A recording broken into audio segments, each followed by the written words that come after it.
ఇక్కడ ఏం జరుగుతుందంటే నా ప్రాణాలకు ప్రమాదం ఉంటుంది. వీళ్ళు నా ప్రాణాలతో ఆడుకుంటున్నారు. రేపు నుంచి యూట్యూబ్లో నేను కనపరానేమో. ఏం చేస్తున్నారో చూడండి, నాయన కూతురు ఇద్దరు ప్రయోగం చేస్తున్నారు. నన్ను పెట్టుకొని వెనకాల ఒక కాటు పెట్టినారు, ఇంకో కాటు పెట్టడానికి ట్రై చేస్తున్నారు.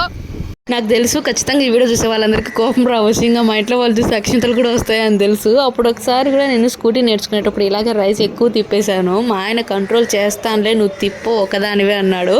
అందరి వాడు సినిమాలో చిరంజీవి వెనకాల సునీల్ ఎగురుతాడు చూడు, అలా ఎగరకపోయినా మా ఆయన కంట్రోల్ చేసేకి భలే ఇబ్బంది పడినాడు. బలవంతో ఉపయోగించి రైస్ మీద నుంచి చేయి పక్కకే రావడంలో నాకైతే భయంగా ఉంది. ఆ పైషో పట్టుకో, ఆ పిల్లకి వదిలేస్తారా బండి.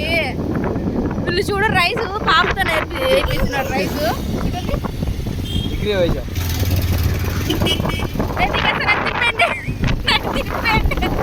ఏం చేస్తున్నావే?